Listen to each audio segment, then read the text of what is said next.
Assalamualaikum warahmatullahi wabarakatuh. Salam sejahtera bagi kita semua. Om Swastiastu, Namo Buddhaya, salam kebajikan. Senang sekali saya Nida Vilas Putri hadir di podcast DPRD DIY dan kali ini kita akan membahas bersama-sama bersama narasumber yang sudah hadir tentunya. Tema kita hari ini adalah korelasi RAPBD DIY 2022, RPJMD 2017-2022, dan penanggulangan COVID-19. Dan tentunya sudah hadir bersama Ninda di sini di podcast DPRD DIY, dua narasumber yang luar biasa. Yang pertama ada Bapak Dr. Andes Beni Suharsono MSI selaku Kepala Bapeda DIY. Sugeng Rabu Bapak. Dan juga ada Wakil Ketua DPRD DIY Bapak Huda Triyudiana ST. Sugeng Rabu Bapak. Gimana sehat nggak Pak? Nggih? Sehat. Ini masih semangat ya Pak ya kita untuk berbincang-bincang mengenai korelasi besok nih sudah mau memasuki tahun 2022. Bagaimana rancangan APBD-nya dan korelasinya juga dengan rancangan pembangunan jangka menengah daerah dan juga penanggulangan COVID-19 ya Pak ya. Nah, kalau untuk Pak Beni nih, mungkin kita akan langsung saja memasuki tema ya Pak ya. Ini ngomong-ngomong soal APBD karena kita sudah memasuki akhir tahun 2021, berarti harus ada rancangan APBD baru untuk tahun 2022 atau mungkin sudah malah sudah dirancang ya Pak ya. Nah, itu bagaimana sih Pak proses pembahasan atau raperda APBD DIY tahun anggaran 2022 dan apa saja tahapannya untuk bisa membuat sebuah APBD untuk 2022 gitu Pak. Ya, terima kasih Mbak Nindya. Jadi yang pertama kami berterima kasih atas semua proses yang sudah dilakukan. Bersyukur saya yang pertama komunikasinya sangat cair, terutama dengan seluruh pimpinan dan anggota DPRD DIY, sehingga kita bisa mengawali sesuai dengan penjadwalan untuk 2022 sudah disepakati tentang kebijakan umum prioritas plafon anggaran sementara 2022, kemudian akan segera memasuki pembahasan untuk RAPBD 2022. RAPBD 2022 bertepatan dengan akhir RPJMD periode 2017-2022. Titik kunci 2022 itulah yang akan menggambarkan tercapai atau tidak janji yang sudah disepakati bersama secara politik karena bentuknya perda RPJMD akan tercapai atau tidak. Di tengah-tengah janji politik tadi kita terkena cobaan yang luar biasa. Bahasanya ujian yang luar biasa yaitu datangnya pandemi COVID-19. Tentu ini harus ditata lagi, harus dicek lagi capaian-capaian mana yang bisa mempengaruhi proses ketercapaian juga. Capaian-capaian mana yang harus cepat untuk penanggulangan COVID-19. Tentu korelasi ini beriring dengan perintah terakhir Permendagri 27 2021 sebagai pedoman penyusunan APBD 2022. Kemudian kalau diambil ke atasnya tentang pedoman teknisnya yaitu di Permendagri 7 tahun 2020. Makna inilah yang harus tuntun nyambung karena tidak boleh ada satupun lompatan yang dilakukan ketika proses perencanaan ini berlangsung. Lompatan yang dilakukan sekarang adalah karena pandemi COVID-19. Lompatan mana? Pergeseran realokasi, kemudian pergeseran dukungan terhadap penganggaran untuk penanganan COVID-19. Jadi runtutannya 2021, 2022 dan entah sampai kapan yang harus kita lakukan. Oleh sebab itu konstruksi yang ada di rencana APBD, rencana pendapatannya di 5,8, benar rencana belanjaan itu ada di 6,2 triliun, kira-kira ada defisit 7% gitu. Itu kalau kita melihat pembagian besarnya untuk kalau di DPRD ada komisi, maka belanja terbesar itu ada di komisi B dan komisi D. Itu menunjukkan bahwa fokus di 2022 menunjukkan dukungan terhadap pemulihan ekonomi, juga tetap dukungan terhadap penanganan pandemi COVID. Salah satunya adalah itu. Jadi soal kesehatan, karena itu juga dimandatkan di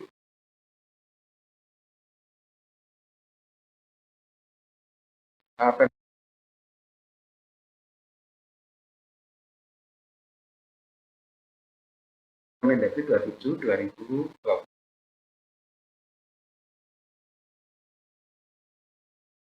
2021. Jadi kalau kita melihat konsepnya akan lari ke sana. Bukan berarti di komisi A dan komisi komisi C tidak seperti itu. Tapi ini kita harus memprioritaskan dukungan ekonomi dan dukungan terhadap penanganan kesehatan. Artinya dengan tidak meninggalkan infrastruktur, dengan tidak meninggalkan kebijakan-kebijakan di pemerintahan, maka dua fokus ini akan menjadi bagian yang tidak terpisahkan di 2022. Jadi ada korelasi nyata antara akhir tahun RPJMD periode 2022 dengan rencana anggaran di tahun 2022. Gitu ya Pak ya? Ya, berarti supaya kita lalu etapenya jelas, supaya nanti kita tidak sampai akhir batas injury time yang harus ditetapkan. Nanti Pak waktu kedua sudah memerintahkan kita supaya kita bisa membahas lebih awal, sehingga kita punya rentang waktu untuk menyisir supaya nanti begitu 1 Januari 2022 aktivitas sudah bisa berjalan. Intinya seperti itu. Oke. Nah, sejauh ini apa saja istilahnya subordinat atau mungkin detail-detail dari RAPBD yang sudah dirancangkan gitu? Karena tadi kan kalau saya rangkum berarti terfokus pada 2 elemen ya Pak ya, pemulihan ekonomi dan juga pandemi penanggulangan. Betul. Penanganan kesehatan. Nah, itu subordinatnya apa saja Pak? Mungkin bisa dijelaskan. Iya, jadi kalau tujuan akhir di RPJMD kan tetap akan mengupayakan capaian terhadap 14 indikator kinerja utama gubernur. Kita paham bahwa ada 4 indikator yang berat sekali di DIY. Ya, ini juga kami sering disentil oleh Pak Huda gitu. Soal kemiskinan gitu, yang angkanya sekarang di 12,8. Gitu. Soal ketimpangan antar wilayah yang angkanya indeksnya itu sudah 0,43, artinya sudah makin lebar. Kemudian juga ketimpangan antar wilayah kota kabupaten. Kemudian juga di indeks pembangunan manusia, utamanya di daya beli. Nah, inilah yang menjadi fokus. Di samping tadi ada mandat yang harus dilaksanakan Permendagri 27/2021 itu, yang salah satunya adalah daerah harus fokus untuk penanganan kesehatan, di dalamnya penanganan COVID. Nah, persentase belanja yang lain seperti belanja pendidikan, belanja kesehatan, belanja infrastruktur, belanja modal yang belum kita kenal itu, kemudian untuk pengawasannya itu sudah ada pondok-pondoknya gitu ya, persentase walaupun kita tahu kita juga angkanya kecil sekali. Jadi kalau kita buka blak, itu ternyata kita habis untuk pelayanan masyarakat. Ya, kalau bahasanya kami tinggal gaji gitu ya. Tinggal gaji. Saya kira ini juga sama, karena tujuan kita adalah untuk mengupayakan penanganan kesehatan dan dukungan pemulihan ekonomi. 2022 ini belum terlepas dari itu. Maka kalau penjenengan tadi, apa sih fokusnya? Salah satunya kita kekuatannya di UMKM. Ingat pertumbuhan ekonomi yang di triwulan 2 tumbuhnya itu karena daya juang UMKM yang sangat luar biasa.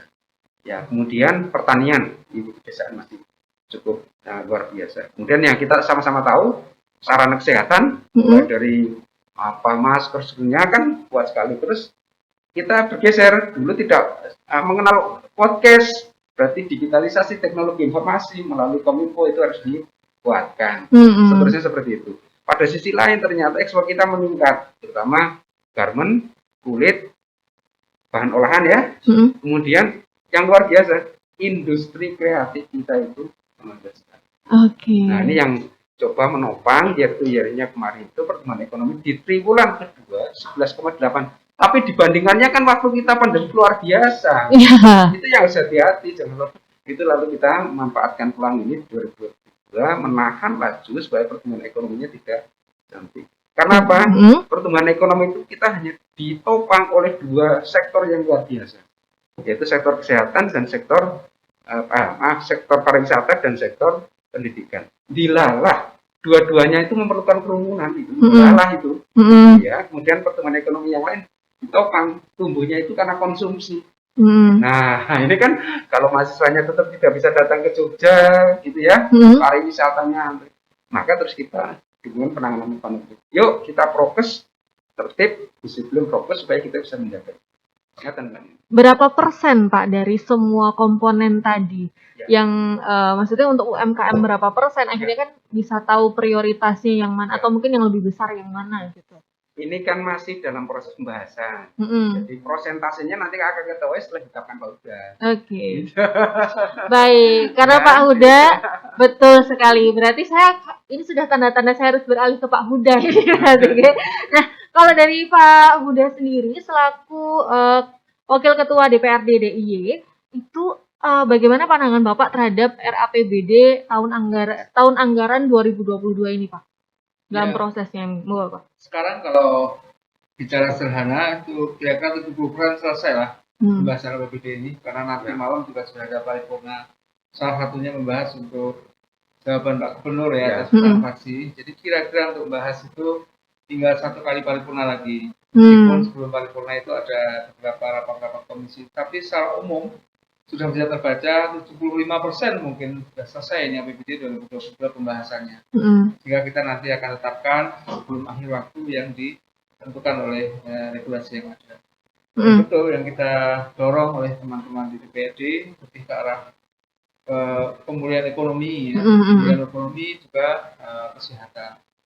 Antara pemulihan ekonomi dan kesehatan ini jadi sangat terkait sekarang ya. Kalau kemudian sekarang ini COVID-nya tidak terkendali, maka ekonominya down.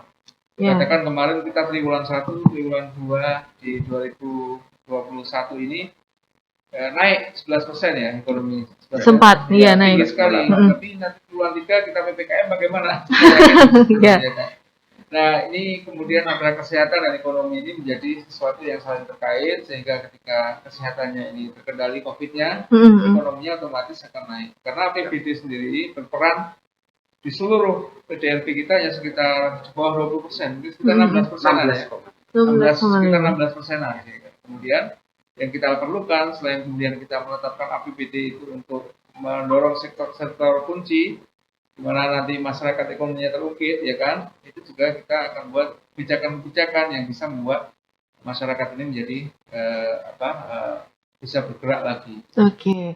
Nah, dari yang Bapak cermati ini selaku perwakilan dari DPRD DIY, apa saja sih Pak hasil pencermatan selama perancangan APBD 2022 dan apa saja saran dan juga pendapat dari Dewan sendiri, Pak? Ya, kuncinya tetap tadi, kita minta APBD karena perannya sebenarnya tidak terlalu besar dalam bangkitan ekonomi DIY ini, maka dia harus mengambil porsi-porsi yang strategis yang tidak bisa diambil oleh porsi masyarakat. Seperti di sektor kesehatan kita perbaiki seluruh fasilitas kesehatan yang ada di DIY. Sehingga kalau kemudian ada lonjakan kasus, fasilitas kesehatan jadi siap, ya kan? Misalnya kita perbanyak UGD COVID, kemudian ada mesin oksigen, ada juga kemudian perbaikan infrastruktur di rumah sakit, sistem di rumah sakit di DIY ini. Artinya layanan kesehatan kita naikkan kapasitasnya, sehingga kemudian nanti ketika ada kasus itu tidak terlalu mengganggu, menggoncang gitu. Kemarin ketika kita Juli Agustus, ini sektor kesehatan yang kemudian sistem kesehatannya kita topang, dan itu mesti pakai anggaran pemerintah, gitu kan. Kemudian sektor yang lain, ya jelas kita akan mengungkit pada sektor-sektor kebijakan-kebijakan yang bisa mendorong tumbuhnya UMKM. Misalnya kita dorong ada program-program untuk mempermudah UMKM ini bangkit. Contoh kecil ya, itu yang sudah ada itu kan teman-teman dinas UMKM mereka program gratis ongkos kirim buat buat UMKM yang ada. Jadi misalnya teman-teman UMKM ini bikin produk-produk atau mungkin makanan-makanan, itu ongkos dikirim seluruh Jogja gratis. Sehingga saya beli di warung dia atau saya beli di rumah dia yang produksi. Jadi untuk bikin makanan tidak harus bikin gerai di pinggir jalan, tapi cukup bikin di rumah, ada titiknya, kemudian dipasarkan secara online, beli di tempat itu sama beli dengan jarak 20 kilo itu harganya sama. Jadi itu kan sudah menjadi ungkitan-ungkitan yang kita arahkan APBD ke arah itu, sehingga kemudian titik-titik strategis itu APBD masuk akan mengungkit sekian kali lipat daripada ekonomi. Contohnya di gratis ongkir tadi, kalau saya kemudian kita alokasikan uang 100 juta untuk diakses gratis ongkir, omsetnya yang putar itu sekitar 5 kali lipat, bisa 0,5 miliar. Itu kan harus jadi program-program yang memang strategis, itu yang bisa dipilih oleh BPD. Oke, berarti program-program itu masih dalam rancangan ya Pak ya untuk kedepannya, atau sudah mulai Beberapa program dilaksanakan? sudah mulai dilaksanakan, Mm-mm. kemudian di tahun depannya yang dievaluasi bagus, Mm-mm. dinaikkan anggarannya, ya kan? Mm. Kalau dievaluasi kurang bagus, maka kemudian kita turunkan anggarannya. Jadi beberapa program ini sebenarnya sudah dimulai tahun-tahun ini. Dan kita Mm-mm. UMKM, dan ada juga beberapa program baru yang sudah dimunculkan ya. Apa namanya, seperti ya bantuan-bantuan kepada masyarakat, Mm-mm. ternak, Mm-mm. ikan, Mm-mm. kemudian juga bantuan-bantuan kepada koperasi-koperasi semacam itu program baru yang tambah apa namanya volumenya. Gitu. Oke, nah tadi Pak Beni sempat menyinggung juga bahwa tahun depan adalah tahun terakhir ya Pak ya, RPJMD, maaf. RPJMD tahun 2017 hingga tahun 2022, betul ya Pak ya? Nah, kalau dari bagaimana korelasi akhirnya APBD 2022 dan sejauh mana pemenuhan target RPJMD dari tahun 2017 hingga tahun ini mungkin ya? Kemudian khususnya penurunan angka kemiskinan dan juga kesenjangan antar wilayah tadi sudah disebutkan juga oleh Pak Beni. Monggo Pak. Ya, semua energi sudah dicurahkan, semua keputusan politik juga sudah diputuskan untuk melaksanakan RPJMD itu konsisten sesuai dengan apa yang sudah dimandatkan tertuang di dalam RPJMD. Tidak semua orang menduga akan terjadi pandemi yang luar biasa. Tadinya kami sudah menyiapkan semua kerangka dan bahkan memang terutama di soal kemiskinan kita semua sudah berjanji 2022 itu menuju ke 7%. Gitu. Tapi faktanya kan juga kita melihat apa adanya dari di tahun 2020 kita sudah menuju di angka 11, gitu, tetapi ternyata kan terus naik 1% menjadi 12,8. Semuanya tidak memperkirakan. Jika itu kami lakukan perbaikan-perbaikan di target kinerja, terutama di penanggulangan kemiskinan. Karena ini yang sangat berat sebetulnya. Kita tidak sedang berdebat soal data, kumpulan data, kemudian simpulan data tidak, tetapi faktanya yang bisa diperbandingkan antara data itu 12,8, termasuk kesenjangan di situ. Yeah. Jadi kita juga mengarah ke sana, maka program-program yang didesain di 2022 adalah untuk mengurangi kesenjangan itu. Kesenjangan itu karena kita tahu menuju angka 7% di 2022 sangatlah berat karena sekarang posisinya di akhir di 2021 aja sudah 12,8. Kita belum tahu nanti rilisnya karena dampak pandemi itu menuju ke titik berapa gitu ya. Kita kan tahu kan bahwa pengangguran bertambah, kemudian juga lapangan kerja karena tidak bisa dibuka dan seterusnya. Itu akan berdampak sampai ke sana. Rencananya programnya apa saja Pak? Mungkin bisa di-spill atau di trailer gitu lah, teaser gitu. Akselerasinya programnya adalah tadi, karena kita kekuatan ada di UMKM, pemberdayaan UMKM menjadi sesuatu hal yang harus kita lakukan gitu. Kemudian kedua, peluang pasar. Tadi menggunakan teknologi informasi salah satu cara. Ya, maka misalnya dulu kami dikritik keras, ada 49 titik blank spot gitu. Serta-merta kita coba 49 titik supaya apa? Sampai ke level pedesaan orang bisa memasarkan produknya tanpa mengeluarkan uang karena itu sudah di-backup oleh pemerintah daerah. Ya. Karena kalau kita bicara angkanya totalitas kabupaten kota ditambah APBD-nya provinsi itu kira-kira hanya 16 triliun. Bayangkan saja kalau kita akan naikkan PDRB supaya kita menuju ke titik 7, berarti kita butuh investasi sekitar 100 triliunan. Nah itu kan padahal tadi saya matur tumbuh ekonomi kita itu karena konsumsi kan sangat berat kalau mendatangkan investasi, lahannya terbatas kan gitu seperti itu. Maka kita dorong hal-hal yang kita mempunyai kekuatan diri kita sendiri. Naiknya pertumbuhan ekonomi di 11,8 itu murni karena kekuatan dari dalam sebetulnya, karena di tengah-tengah pandemi kan nggak ada investasi, nggak ada investasi kan. Nah, sementara misalnya daerah lain karena punya tambang, punya hasil mineral, punya gitu ya, sehingga bisa 13 itu. Jadi kita kan nggak mampu sampai ke sana.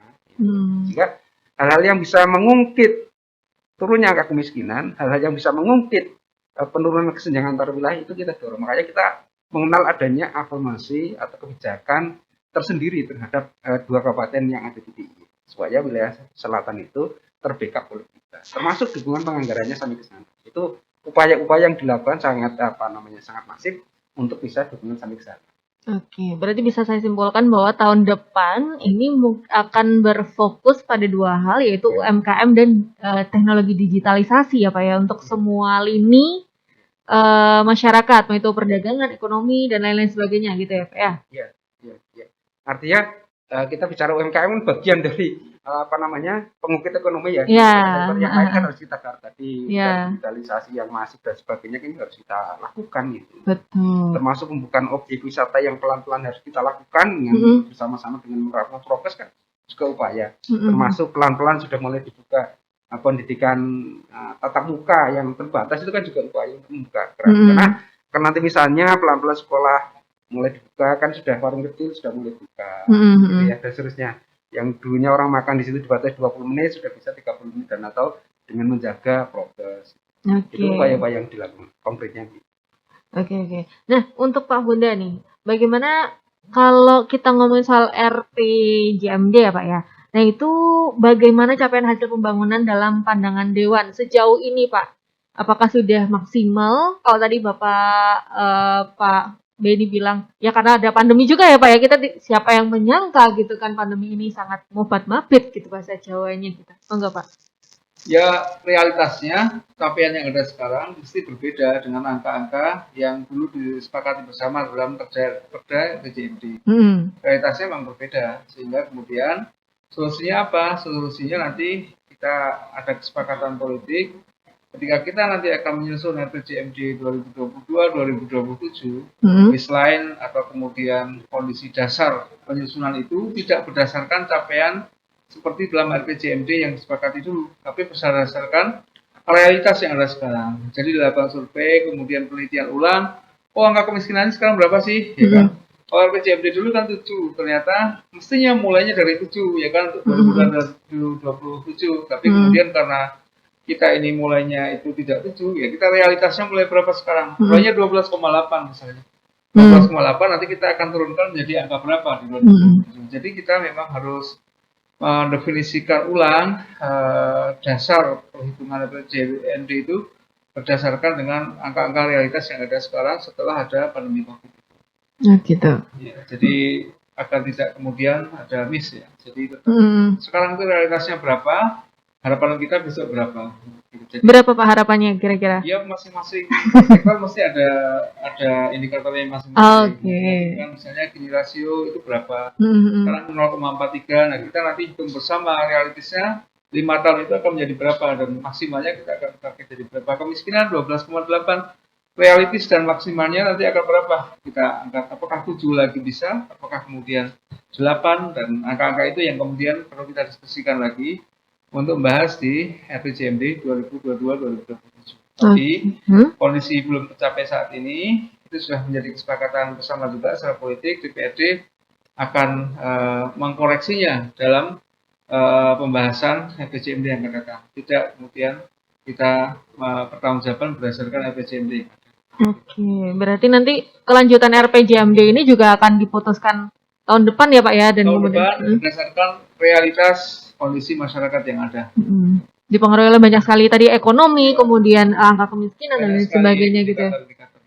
Oke, nah ngomong soal RPJMD juga kalau tidak salah itu ada satu bagian di mana Bapak Gubernur itu menaruh visi untuk Amang Tani dagang layar gitu. Nah, ini akhirnya tadi kita udah ngomongin kemiskinan, sekarang kita ngomongin pariwisata gitu kan, di mana kalau bisa istilahnya dalam tanda kutip teras Jogja itu pindah ke selatan, ke pantai selatan Samudra Hindia, karena bagaimanapun nenek moyang kita adalah seorang pelaut gitu kan, negara Indonesia adalah negara maritim gitu. Nah, itu gimana Pak? Bagaimana evaluasinya gitu Pak sampai sejauh ini Pak Beni? Ya. Kita setiap tahap lakukan evaluasi, termasuk tadi misi atau visi yang tertuang Amung Tani Dagang Layar. Dulu kan kita renaissance, terus Amung Tani Dagang Layar, sekarang menuju martabat manusia Jogja. Ya, kita sepakat dulu kita menganggap halaman selatan itu halaman belakang. Kalau halaman belakang kan kesannya tempat buang sampah, tempat yang kotor, tidak terlihat. Sekarang karena kita tahu potensi yang luar biasa di DIY itu ada di selatan, dan tidak terkira kemiskinan kita juga ternyata berada sangat kuat persentasenya di wilayah selatan. Oh begitu. Ya. Di tempatnya Pak Uda di Sleman sudah makmur jebur dari dulu itu, tapi karena Pak Uda masih di sana jadi ya masih ke Sleman dan masih di sekitar utara. Tapi kita sepakat dengan beliau bahwa kita menggeser afirmasinya ke selatan. Makanya jangan kaget, ada jalan tol yang tidak berbayar namanya jalan lintas selatan-selatan. Ternyata sudah lewat ke sana belum? Belum sudah Pak, sudah. Rumah saya kebetulan di selatan Pak. Cara membuka akses jalan selatan kan di selatan adalah objek wisatanya luar biasa. Nah, kalau tidak dibuka akses kan terhambat. Sekarang kalau jalannya sudah bagus, kita manfaatkan teknologi informasi. Nah, kalau itu sudah bisa kita lakukan kan bisa melihat dari manapun, kapanpun tentang objek yang ada di selatan. Karena kita bisa mengolahnya dari sana. Di selatan ada lobster, ya. Kemudian di sisi timur kita sedang desainkan pelabuhan perikanan Gesing. Kemudian kita juga upayakan masih menyelesaikan pelabuhan perikanan di Tanjung Adikarto. Artinya selatan itu luar biasa. Sampai bandara kan juga di selatan. Iya, bandara di selatan. Kita bisa mengungkit wilayah selatan. Karena memang kita fokus ya halaman depannya kita itu menjadi halaman depannya itu di selatan. Karena yang utara itu kan sudah bisa. Makanya gap antar wilayahnya juga mesti utara selatan. Kan gitu. Iya, wilayahnya kan gitu termasuk pendapatan. Nah, kita fokus bahwa angkutan teknologi itu jangan dibaca orang dulu menjadi petani harus menjadi nelayan. Tidak, tetapi kita punya potensi yang luar biasa di wilayah selatan. Oke, berarti harus menyadari bahwa wilayah selatan juga sebenarnya punya potensi yang sama dengan wilayah di utara maupun di timur dan barat ya Pak ya. Jadi memang bagaimana kita bisa meningkatkan bersama-sama bersinergi untuk bisa mencapai. Baik Pak, ini kita akan break sebentar sebelum nanti kita akan membahas lebih lanjut mengenai tema podcast hari ini, dan jangan kemana-mana, masih tetap di podcast DPRD DIY.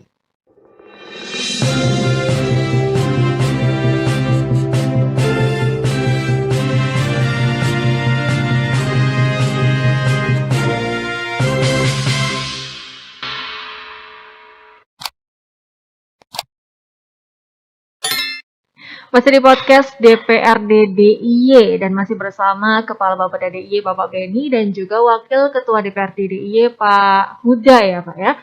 Nah, tadi sudah kita membahas mengenai angka kemiskinan, kemudian gap antar wilayah, bahkan sampai pariwisata. Nah, ini saatnya kita ngomongin realita yang terjadi sekarang, yaitu penanggulangan COVID-19. Ini ke Pak Huda kayaknya ya pertanyaannya. Nah, kebijakan penanganan COVID-19 itu sebenarnya gimana sih Pak? Dan apalagi kan kalau tidak salah, Dewan itu kan juga mengajukan inisiatif Raperda Penanggulangan COVID-19.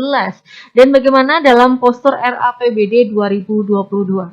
Baik, semua shock adanya COVID-19. Saya kira bukan hanya di Jogja, di Indonesia dan semua negara shock karena ini kan sesuatu yang belum kita pahami. Tapi pelan-pelan setelah berjalan, kita sudah bisa mengadaptasi lah, dan step-step kita bisa memahami bagaimana kemudian pandemi ini dikelola secara baik. Dan Yogyakarta ini punya keunggulan yang luar biasa, yaitu gotong royong. Kalau saya boleh katakan, sebenarnya pandemi ini kita sukses, salah satu sebab terbesarnya adalah karena gotong royong. Gotong royong masyarakat semuanya, yang kemudian dipimpin oleh Mas Dalem, ya kan? Sehingga kemudian kita bisa lebih survive menghadapi COVID sampai saat ini. Atas itu semua, kita belajar dari pengalaman-pengalaman itu semua, dan kita tahu menurut para ahli, pandemi juga belum tentu selesai dalam waktu dekat ini. Kemudian ajukan Raperda inisiatif yang sifatnya adalah komprehensif ya. Di situ penanggulangan COVID mulai dari penanganan kesehatannya, ekonominya, kemudian juga jaminan sosialnya, kemudian juga jaring pengaman sosial dan lain-lain itu diatur di situ agar bisa menjadi semacam acuan bersama bagaimana kita menghadapi pandemi ini secara lebih baik. Gitu. Sehingga nanti kalau ada pukulan-pukulan lagi, mudah-mudahan tidak terjadi, itu ada gelombang-gelombang lagi yang kita berdoa juga mudah-mudahan tidak terjadi, itu lebih settle kita bisa menghadapinya dengan baik. Dan yang jelas kami berharap sudah tidak ada lagi korban jiwa terkait dengan ini. Harapan kami seperti itu. Tapi sejauh ini sendiri kondisi COVID itu berarti bisa dikatakan bahwa kita sudah mulai terbiasa gitu ya Pak. Karena Pak Jokowi sendiri pun bilang bahwa kita harus terbiasa juga dengan pandemi ini, dan akhirnya pandemi ini akan suatu saat akan menjadi endemi gitu, bahwa kita akan hidup bersama-sama dengan virus ini gitu. Ya, harapan kita begitu. Makanya itulah kemudian kita buat peraturan daerah ini, Raperda ini sedang dibahas agar kemudian proses menuju ke arah sana itu bisa lebih cepat. proses persiapan kita bisa lebih cepat, harmonisasi bisa lebih cepat, bagaimana peran-peran pemerintah bisa juga lebih cepat, gitu kan? Juga peran-peran masyarakat itu bisa lebih pas untuk kemudian dilakukan. Nah, di situ mengatur banyak hal ya. Yang jelas protokol kesehatan itu menjadi sesuatu yang sekarang kita sangat tekankan di situ. Kemudian ada warga Yogyakarta beraktivitas dan mengabaikan protokol kesehatan, di situ juga ada sanksi-sanksi yang bisa diterapkan supaya nanti bisa menambah kesadaran masyarakat. Kesadaran masyarakat itu kadang-kadang perlu juga untuk dilakukan ada punishment tertentu. Ketika yang sadar itu banyak, tapi kalau beberapa orang yang kemudian belum sadar, itu mungkin sedikit peringatan itu akan lebih memudahkan untuk sadar. Di antaranya begitu. Jadi Raperda ini kami susun agar kemudian penanganan berikut lebih mudah dan lebih baik. Gitu. Oke, berarti tetap akan ada evaluasi lebih lanjut mengenai penanganan COVID-19 di RAPBD 2022 ya Pak ya? Nah, kalau sejauh ini tadi Bapak ngomongin soal kesadaran masyarakat daerah istimewa Yogyakarta. Memang segitu nggak sadarnya kah masyarakat atau hanya oknum tertentu saja gitu? Oh, kalau masyarakat kita sadar. Makanya saya sampaikan kita melewati ini semua dengan gotong royong. Tapi kan mesti juga ada di antara sekian juta orang ini ada beberapa yang memang perlu diperingatkan. Kita berikan ada sanksi. Ya, wajarnya sebuah aturan lah, ada sanksi-sanksi itu. Agar kemudian orang tidak tambah lagi melanggar tapi akan lebih sadar. Di situ juga ada penganggaran dan lain-lain juga kita cantumkan di situ. Ada hal-hal yang menjadi prioritas penanganan dalam penganggaran dalam penanganan COVID.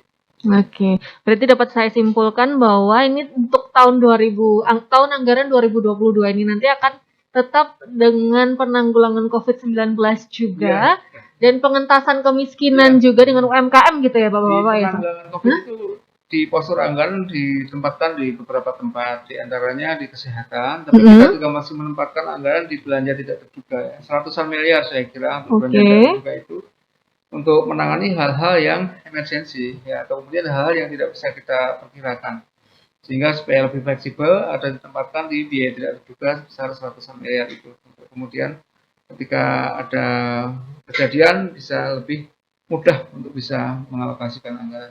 Kejadian tidak terduga ya Pak ya, kita tidak tahu apa. Tapi kalau menurut Bapak nih, postur tersebut apakah sudah ideal atau sebenarnya ada yang lebih ideal lagi atau gimana? Sampai saat ini kita pikir dengan dua macam cara. Jadi kita menempatkan anggaran COVID itu kan di 3 pos ya. Pos APBD secara umum yang ditempatkan dalam dinas-dinas, SKPD, dinas kesehatan dengan kegiatan-kegiatan mereka sudah terencana. Ini untuk menanggulangi atau mengatasi, memprogramkan hal-hal yang memang sudah bisa direncanakan. Ya kan, misalnya untuk pembelian APD dan lain-lain lah gitu, atau kemudian untuk pembelian obat-obatan. Itu kan sudah bisa dihitung direncanakan. Iya. Kemudian yang kedua ada di pos yang dana keistimewaan, ada juga di sana untuk penguatan ekonomi, untuk kemudian penumbuhan ekonomi itu ada di dana keistimewaan juga di APBD secara umum. Nah, satu pos lagi yang itu untuk menangani hal-hal yang emergensi atau kemudian belum terencana kalau ada kejadian tidak terjadi itu adalah di pos biaya dana tidak terduga ya, DTT. Sehingga nanti lebih fleksibel ini programnya apa, nanti bisa lebih ditentukan di situ. Saya sekarang kayak kita vaksinasi nih, vaksinasi kita banyak poskan di biaya tidak terduga. Karena apa? Karena vaksinasi di satu tempat itu anggarannya mesti berbeda dengan tempat lain, ya kan? Kalau dia vaksinasi di sekolahan itu mesti lebih murah daripada vaksinasi di mungkin di hutan wisata, ya kan? Contoh-contoh yang kemudian lebih fleksibel penggunaannya. Gitu. Oke, berarti untuk penanggulangan tersebut ya paling tidak untuk semoga saja tahun depan bisa vaksin semua ya Pak ya untuk ya, kita vaksin semua ciptakan tahun ini. Tahun ini malahan. Tahun ini bahkan targetnya lagi Oktober November itu semua harus semua sudah. Dan capaian hari ini kan dosis pertama sudah di atas 70%. Oke, ya. Dosis kedua masih 30-an%. Tapi mudah-mudahan kita akan mengejar. Oh gitu. Nah, evaluasi sampai tahun ini Pak untuk APBD tahun 2021 tuh apa saja yang belum tercapai dan apakah itu akan diposkan di tahun depan atau bagaimana Pak? Ya kalau tahun ini yang belum tercapai karena kita banyak direfokusin untuk penanganan COVID itu banyak yang belum tercapai. Dan itu kemudian kita akan nilai ulang, kita akan hitung ulang indikator-indikator itu untuk penganggaran atau pemrograman 2022 sampai 2027 yang akan datang. Oke, infrastruktur mungkin Pak? Jelas infrastruktur banyak sekali yang terkalahkan ya, bukan terkalahkan tapi prioritasnya kita dahulukan untuk penanganan COVID karena ini kaitannya dengan nyawa dan sebagainya. Tapi kalau tahun depan mudah-mudahan sudah bisa disupport ke infrastruktur. Berarti Anda refocusing anggaran untuk infrastruktur Bukan. tahun depan, Kalau bukan? refocusing anggaran semua. untuk penanganan COVID ya. Oh iya Pak, tapi Tapi untuk kalau anggaran infrastruktur itu diprogramkan dalam APBD yang sudah reguler. tahun depan sudah ada juga. Sudah ada. Tetap ada, maksudnya ada anggarannya untuk Ada anggaran infrastruktur. untuk itu dan juga kita infrastruktur akan terdukung oleh PSN ya, proyek strategis nasional. Ada jalan tol di beberapa ruas itu saya kira harapan kami akan bisa mendongkrak infrastruktur di DIY. Oh, gitu. Apakah termasuk GJLS? Karena sepertinya GJLS sedikit agak sulit untuk pelebaran lagi karena memang fokusin anggaran ke COVID-19 itu ya Bapak-Bapak. Ya JLS saya kira kalau yang PSN ini lebih banyak di tol ya. Di tol ya. Oh, seperti tol yang tol Jalan Solo itu? Ya, tol, salah satunya. Ya tol Jogja Bawen. Jogja Bawen. Jogja Solo. Oke. Berarti untuk tahun 2022 selain ekonomi juga mungkin kita akan sedikit demi sedikit membangun kembali di infrastruktur yang mudah-mudahan kita bisa melakukan itu. Tergantung evaluasi ya Pak ya dan tergantung nanti rapat paripurnanya bagaimana. Baik kalau begitu. Terima kasih Pak Huda dan juga Bapak Beni. Mudah-mudahan nanti masyarakat juga sedikit tahu dan lebih tahu lagi untuk anggaran tahun 2022 ini bahwa kita bahwa kita memang menganggarkan untuk UMKM, peningkatan ekonomi, pengentasan kemiskinan dan penanggulangan COVID tetap ya Pak ya untuk wajib sampai kita akhirnya terbiasa dan juga mudah-mudahan bisa tercapai herd immunity dan bisa semuanya kembali normal gitu ya. Terima kasih Pak Beni dan terima kasih ke Pak Huda juga. Mungkin ada closing statement nih dari Pak Beni atau Pak Huda ke masyarakat supaya untuk mensosialisasikan RAPBD 2022 juga tentunya. Ya, mari kita gotong royong dalam posisi kita masing-masing, kita berperan dalam posisi kita masing-masing agar Yogyakarta ini bisa kembali dan lebih baik daripada sebelum COVID-19. Oke, Pak Huda sudah? Sudah. Gotong royong. Warahmatullahi wabarakatuh. Pak Beni, monggo. Ya, saya sangat sepakat tapi dengan bahasa yang sedikit berbeda supaya tidak sama persis nyontek. Oh iya. Gue nggak hitung deh Bang ya, monggo. Pentingnya kita melakukan kolaborasi, kalau di kami bahasanya adalah kerjasama lintas sektor supaya kita bisa menghemat hal-hal yang tidak penting. Kalau kita bisa kerjasama seperti kalimatnya Pak Huda tadi, kan kita bisa menghemat banyak hal yang bisa kita hemat.